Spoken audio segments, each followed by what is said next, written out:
ವಿಧಾನಸಭೆಯಲ್ಲಿ ಸಿಎಂ ಕುರ್ಚಿ ಸಂಘರ್ಷ ಪ್ರತಿಧ್ವನಿಸಿತು. 5 ವರ್ಷ ಬದಲಾಗಿ ನಾನೇ ಸಿಎಂ ಅಂದಷ್ಟೇ ಹೇಳಿದ್ರು ಸಿಎಂ ಸಿದ್ದರಾಮಯ್ಯ. ಬಳಿಕ ಉರಿತಿರೋದಕ್ಕೆ ಉಪ್ಪು ಹಾಕಬೇಡಯ್ಯ ಅಂತ ಸದನದಲ್ಲಿ ಹೇಳ್ತಾರೆ ಸಿಎಂ. ಹಾಗಾದ್ರೆ ಉರಿತಿದೆಯಾ ಅಂತ ಮತ್ತೆ ಸಿಎಂ ಕಾಲೆಳೆದ್ರು ಆರ್ ಅಶೋಕ್. ಗಾದೆ ಮಾತು ಕಣಯ್ಯ ಅದು ಅಂತ ಹೇಳಿ ಸುಮ್ಮನಾದ್ರು ಸಿಎಂ. ಗಾದೆ ಮಾತು ಮನಸ್ಸಿನ ಮಾತು ಅಂತ ಸುನೀಲ್ ಕುಮಾರ್ ರಿಯಾಕ್ಟ್ ಮಾಡ್ತಾರೆ. ಇನ್ನೊಮ್ಮೆ ಗಾದೆ ಕೇಳಿ ಅಂತ ಮತ್ತೆ ಸಿಎಂ ಕಾಲೆಳೆದ್ರು ಅಶೋಕ್. ಉರಿತಿರೋದಕ್ಕೆ ಉಪ್ಪು ಹಾಕಬೇಡಿ, ವಿಪಕ್ಷ ಇರೋದೇ ಉಪ್ಪು ಹಾಕೋಕೆ. ನೀವು ಎಷ್ಟೇ ಉಪ್ಪು ಹಾಕಿದ್ರು 5 ವರ್ಷಕ್ಕೆ ಜನ ಆಶೀರ್ವಾದ ಮಾಡಿದ್ದಾರೆ. 5 ವರ್ಷ ನಾವೇ ಇರ್ತೀವಿ ಅಂತ ಸಿಎಂ ಸಿದ್ದರಾಮಯ್ಯನವರು ಉತ್ತರ ಕೊಡ್ತಾರೆ. ನಮ್ಮಲ್ಲಿ ಹೈಕಮಾಂಡ್ ಇದೆ, ಹೈಕಮಾಂಡ್ ಹೇಳಿದಂತೆ ಕೇಳ್ತೀವಿ. ಇದು ಸದನದಲ್ಲಿ ನಡೆದಂತಹ ಚರ್ಚೆ. ಇದು ಸಿಎಂ ಕುರ್ಚಿ ಸಂಘರ್ಷಕ್ಕೆ ಮಾಡ್ಕೊಡ್ತೀನಿ ಅಂತ ತಾರತಮ್ಯ ಮಾಡಿದ್ರೆ ಇಲ್ಲ ಬೇಕು ಅಂತ ಯಾಕಂದ್ರೆ ಅಷ್ಟು ಆಕ್ರೋಶವಾಗಿ ಕೇಳ್ತಾ ಇದ್ದಾರೆ. ಆಕ್ರೋಶ ಉರಿಯೋದಕ್ಕೆ ಉಪ್ಪಾಕಕ್ಕೆ ಹೋಗ್ಬೇಡ ನೀನು.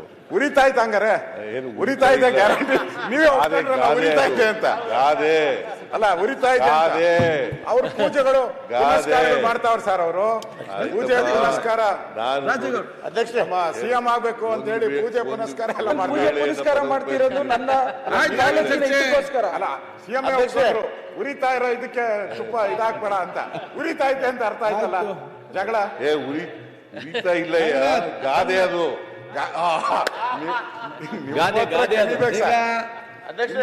ಇಲ್ಲ ಸರ್ ಪ್ರಶ್ನೋತ್ತರ ಮುಗಿಯಿತು. ಈ ಬಗ್ಗೆ ಹೆಚ್ಚಿನ ಡೀಟೇಲ್ಸ್ ಅನ್ನ ಕೊಡ್ತಾರೆ ನಮ್ಮ ಪೊಲಿಟಿಕಲ್ ಬ್ಯೂರೋ ಹೆಡ್ ಆನಂದ್ ಬೈದನ್ ಮನೆ ಸಂಪರ್ಕದಲ್ಲಿದ್ದಾರೆ. ಆನಂದ್, ಸದ್ಯ ರಾಜ್ಯ ಕಾಂಗ್ರೆಸ್ಸಿನ ಪರಿಸ್ಥಿತಿ ಹೇಗಿದೆ ಅಂದ್ರೆ ಇಲ್ಲಿಂದ ದಿಲ್ಲಿಗೆ ಹೋದ್ರೂ ಕುರ್ಚಿ ಸಂಘರ್ಷದ್ದೇ ಮಾತು. ಬೆಳಗಾವಿಯಲ್ಲಿ ಅಧಿವೇಶನ ನಡೀತಾ ಇದೆ, ಆ ಭಾಗದ ಸಮಸ್ಯೆಗಳ ಬಗ್ಗೆ ಚರ್ಚೆ ಮಾಡೋದಕ್ಕೂ ಒಂದು ವೇದಿಕೆ ಅಂತ. ಆದ್ರೆ ದಿನ ಬೆಳಗಾದ್ರೆ ಕುರ್ಚಿ ಸಂಘರ್ಷದ ಬಗ್ಗೆ ಅಲ್ಲೂ ಕೂಡ ಚರ್ಚೆ ಆಗ್ತಾ ಇದೆ. ಇವತ್ತೇನೇ ನಡೀತು ಸದನದಲ್ಲಿ? ಬಹಳ ಸ್ವಾರಸ್ಯಕರವಾದಂತಹ ಚರ್ಚೆ ನಡೀತು ಬಿಜೆಪಿ ಮತ್ತು ಕಾಂಗ್ರೆಸ್ನ ನಡುವೆ.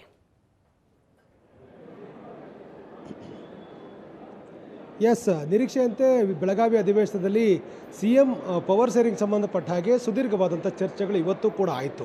ಮೊನ್ನೆ ಕಳೆದ ವಾರವೂ ಕೂಡ ಪ್ರತಿಪಕ್ಷ ನಾಯಕರಾಗಿರುವಂಥ ಆರ್ ಅಶೋಕ್ ಅವರು ಈ ವಿಚಾರ ಪ್ರಸ್ತಾಪ ಮಾಡಿ ಸರ್ಕಾರಕ್ಕೆ ಟಾಂಗ್ ನೀಡುವಂಥ ಪ್ರಯತ್ನವನ್ನು ಮಾಡಿದರು. ಜೊತೆಗೆ ಪವರ್ ಶೇರಿಂಗ್ ಸಂಬಂಧಪಟ್ಟ ಹಾಗೆ ರಾಜಕೀಯವಾಗಿ ಯಾವ ರೀತಿ ಟೀಕೆ ಟಿಪ್ಪಣಿಗಳನ್ನು ಮಾಡಬೇಕಾಗಿತ್ತು ಅವೆಲ್ಲವನ್ನು ಕೂಡ ಮಾಡಿದರು. ಆದರೆ ಇವತ್ತು ಕೂಡ ಅದೇ ರೀತಿಯಾಗಿರ್ತಕ್ಕಂಥ ಒಂದು ವಾತಾವರಣ ಸೃಷ್ಟಿಯಾಗಿತ್ತು.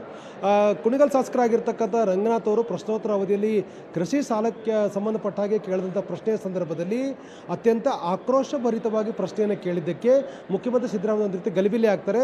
ಭಾಳ ಆಕ್ರೋಶದಿಂದ ಅವರು ಮಾತಾಡ್ತಿದ್ದಾರೆ ಅಂತಕ್ಕಂಥ ಮಾತನ್ನು ಮುಖ್ಯಮಂತ್ರಿಗಳು ಹೇಳಿದಾಗ ಆ ಒಂದು ಹೇಳಿಕೆಯನ್ನು ಇಟ್ಕೊಂಡು ಪ್ರತಿಪಕ್ಷವಾಗಿರ್ತಕ್ಕಂಥ ಬಿಜೆಪಿ ಈ ವಿಚಾರದಲ್ಲಿ ಪವರ್ ಶೇರಿಂಗ್ ವಿಚಾರವನ್ನು ಪ್ರಸ್ತಾಪ ಮಾಡುವಂಥ ಪ್ರಯತ್ನವನ್ನು ಮಾಡಿದಾಗ ಸುದೀರ್ಘವಾಗಿರ್ತಕ್ಕಂಥ ಚರ್ಚೆಗಳಾಯಿತು. ಸುಮಾರು 8-10 ನಿಮಿಷಗಳ ಕಾಲ ಇದರ ಬಗ್ಗೆನೇ ಚರ್ಚೆ ಆಗಿರ್ತಕ್ಕಂಥದ್ದು.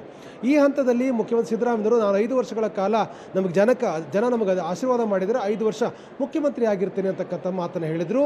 ಗ್ಯಾರಂಟಿನ ಅಂತಕ್ಕಂಥ ಮರು ಪ್ರಶ್ನೆ ಹಾಕಿದಾಗ ಅವ್ರು ಹೇಳ್ತಾರೆ, ಹೌದು ನಾನೀಗ 5 ಮುಖ್ಯಮಂತ್ರಿ ಆಗಿದ್ದೇನೆ, ನಾವೇ ಮುಖ್ಯಮಂತ್ರಿ ಆಗಿರ್ತೇವೆ ಅನ್ನುವ ಮಾತನ್ನು ಹೇಳ್ತಾರೆ. ನಂತರದಲ್ಲಿ ಅದೇ ರೀತಿಯಾಗಿರುವಂಥ ಕಾಲೆಳೆಯುವ ಪ್ರಯತ್ನಗಳನ್ನು ಬಿಜೆಪಿ ಸದಸ್ಯರು ಮಾಡಿದಾಗ ಅಂತಿಮವಾಗಿ ಹೈಕಮಾಂಡ್ ಈ ಬಗ್ಗೆ ನಿರ್ಧಾರ ಮಾಡುತ್ತೆ. ಹೈಕಮಾಂಡ್ ಹೇಳೋ ತನಕ ಕೂಡ ನಾನು ಮುಖ್ಯಮಂತ್ರಿ ಆಗಿರ್ತೇನೆ ಅಂತಕ್ಕಂಥ ಮಾತನ್ನು ಅವ್ರು ಹೇಳ್ತಾರೆ. ಅಲ್ಲಿಗೆ ಭಾಳ ಸ್ಪಷ್ಟ. ಸದನದ ಹೊರಗಡೆ ಹೇಳ್ತಾ ಇರ್ತಕ್ಕಂಥ ವಿಚಾರವನ್ನು ಮುಖ್ಯಮಂತ್ರಿ ಸಿದ್ದರಾಮಯ್ಯವರು ಸದನದ ಒಳಗಡೆ ಹೇಳುವಂಥ ಪ್ರಯತ್ನವನ್ನು ಇವತ್ತು ಮಾಡಿದರು. ಯಾಕೆಂತಂದರೆ ಮುಖ್ಯಮಂತ್ರಿ ಪವರ್ ಶೇರಿಂಗ್ ಸಂಬಂಧಪಟ್ಟ ಹಾಗೆ ಸಹಜವಾಗಿ ಹೊರಗಡೆ ಏನು ಗಂಭೀರವಾದ ಚರ್ಚೆಗಳಿತ್ತು, ಬಣಗಳ ಮಧ್ಯೆ ಹೋರಾಟಗಳೇನು ನಡೆದಿತ್ತು, ದೆಹಲಿ ಭೇಟಿಗಳೇನಾಗಿತ್ತು, ಬ್ರೇಕ್ಫಾಸ್ಟ್ ಮೀಟಿಂಗ್ಗಳೇನಾಗಿತ್ತು, ಅದರ ಮುಂದುವರೆದ ಭಾಗದಲ್ಲಿ ಒಂದು ಅಂದರೆ ಕದನ ವಿರಾಮನ ಘೋಷಣೆ ಮಾಡ್ತಕ್ಕಂಥ ಪ್ರಯತ್ನವನ್ನು ಮಾಡಲಾಗಿತ್ತು. ಆದರೂ ಕೂಡ ಇದು ವಿಧಾನಸಭೆಯಲ್ಲಿ ಪ್ರಸ್ತಾಪ ಆಗುತ್ತೆ ಅಂತಕ್ಕಂಥದ್ದು ಕಾಂಗ್ರೆಸ್ಸಿಗರಿಗೆ ಭಾಳ ಸ್ಪಷ್ಟವಾಗಿ ಗೊತ್ತಿತ್ತು. ಮುಖ್ಯಮಂತ್ರಿ ಅದನ್ನು ಬ್ಯಾಲೆನ್ಸ್ ಮಾಡುವಂಥ ಪ್ರಯತ್ನದಲ್ಲಿ ಇರ್ತಕ್ಕಂಥ ಅವಕಾಶವನ್ನು ಬಳಕೆ ಮಾಡಿಕೊಂಡು ನಾವೇ ಇರ್ತೇವೆ ಅಂತಕ್ಕಂಥ ಮಾತನ್ನು ಹೇಳೋದ್ರ ಮೂಲಕ ಒಂದು ರೀತಿ ಎಲ್ಲೋ ಅಡ್ಡಗೋಡೆ ಮೇಲೆ ದೀಪ ಇಡುವಂಥ ಪ್ರಯತ್ನ ಮಾಡಿದ್ರು. ಅಂತಿಮವಾಗಿ ಹೈಕಮಾಂಡ್ ನಿರ್ಧಾರಕ್ಕೆ ಬದ್ಧ ಅಂತಕ್ಕಂಥ ಮಾತನ್ನು ಕೂಡ ಹೇಳಿದರು.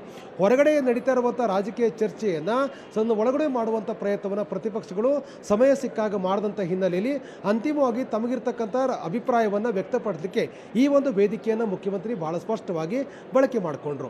ಇನ್ನೊಂದು ಭಾಳ ಮುಖ್ಯವಾಗಿ ಡಾಕ್ಟರ್ ಜಿ ಪರಮೇಶ್ವರ್ ಮುಖ್ಯಮಂತ್ರಿಗಳ ಬೆಂಬಲಕ್ಕೆ ನಿಲ್ತಕ್ಕಂಥ ಪ್ರಯತ್ನ ಮಾಡಿದಂಥದ್ದು ಕೂಡ ಇವತ್ತು ಭಾಳ ಗಮನ ಸೆಳೀತು. ಯಾಕೆಂತಂದರೆ ಸದನದ ಹೊರಗಡೆ ಬೇರೆ ರೀತಿಯಾಗಿರ್ತಕ್ಕಂಥ ರಾಜಕೀಯ ಚರ್ಚೆಗಳಿದ್ದಾವೆ. ಮುಖ್ಯಮಂತ್ರಿಗಳ ಬೆಂಬಲಕ್ಕೆ ಯಾರ್ಯಾರು ನಿಲ್ಲಬಹುದು ಅಂತಕ್ಕಂಥ ಚರ್ಚೆಗಳ ಮಧ್ಯದಲ್ಲಿ ಏನು ಅಹಿಂದ ವರ್ಗಕ್ಕೆ ಸೇರಿರ್ತಕ್ಕಂಥ ಎಲ್ಲರೂ ಕೂಡ ನಿಲ್ತಾರೆ ಅಂತಕ್ಕಂಥ ಒಂದು ಚರ್ಚೆ ಇರುವಂಥ ಹಿನ್ನೆಲೆಯಲ್ಲಿ ಇವತ್ತು ಸದನದ ಒಳಗಡೆ ಡಾಕ್ಟರ್ ಜಿ ಪರಮೇಶ್ವರ್ ಕೂಡ ಮುಖ್ಯಮಂತ್ರಿಗಳ ಬೆಂಬಲಕ್ಕೆ ನಿಲ್ತಕ್ಕಂಥ ಪ್ರಯತ್ನವನ್ನು ಮಾಡಿದ್ರು. ಆದರೆ ಡಿ ಕೆ ಶಿವಕುಮಾರ್ ಈ ಸಂದರ್ಭದಲ್ಲಿ ಯಾವುದೇ ರೀತಿಯ ರಿಯಾಕ್ಟ್ ಮಾಡದೇ ಇರತಕ್ಕಂಥದ್ದು ಎಲ್ಲವನ್ನೂ ಕೂಡ ನೋಡ್ತಕ್ಕಂಥ ಪ್ರಯತ್ನವನ್ನು ಡಿ ಕೆ ಶಿವಕುಮಾರ್ ಮಾಡಿದ್ರು. ಅಲ್ಲಿಗೆ ಮುಖ್ಯಮಂತ್ರಿ ಆಯ್ಕೆಗೆ ಸಂಬಂಧಪಟ್ಟ ಪವರ್ ಶೇರಿಂಗ್ ಸಂಬಂಧಪಟ್ಟ ಹಾಗೆ ಹೈಕಮಾಂಡ್ ನಿರ್ಧಾರಕ್ಕೆ ಎಲ್ಲರೂ ಕೂಡ ಬದ್ಧವಾಗಿರ್ತಾರೆ ಅಂತಕ್ಕಂಥ ಒಂದು ಸ್ಪಷ್ಟವಾಗಿರ್ತಕ್ಕ ಸಂದೇಶವನ್ನು ಮುಖ್ಯಮಂತ್ರಿ ಕೊಡೋ ಜೊತೆಗೆ ನಾನು 5 ವರ್ಷ ಮುಖ್ಯಮಂತ್ರಿ ಅಂತಕ್ಕಂಥದ್ದನ್ನು ಕೂಡ ಹೇಳುವ ಪ್ರಯತ್ನವನ್ನು ಕೂಡ ಅವರು ಮಾಡಿದ್ರು. ಅಲ್ಲಿಗೆ ಇರ್ತಕ್ಕಂಥ ಊಹಾಪೋಹಗಳನ್ನು ಇನ್ನೂ ಕೂಡ ಕಂಟಿನ್ಯೂ ಮಾಡಿದ್ದಾರೆ. ಹೈಕಮಾಂಡ್ ಯಾವ ನಿರ್ಧಾರ ತೆಗೆದುಕೊಳ್ಳಲಿದೆ ಅಂತಕ್ಕಂಥ ಕಾತರವನ್ನು ಕೂಡ ಇನ್ನೂ ಕಂಟಿನ್ಯೂ ಮಾಡಿದ್ದಾರೆ.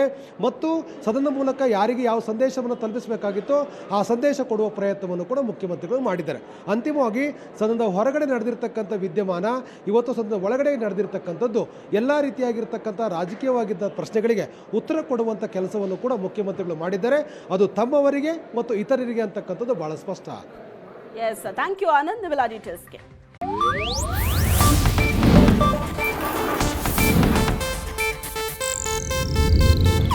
ಇದು ಏಷ್ಯಾನೆಟ್ ನ್ಯೂಸ್ ನೆಟ್ವರ್ಕ್ ಪ್ರಸ್ತುತಿ.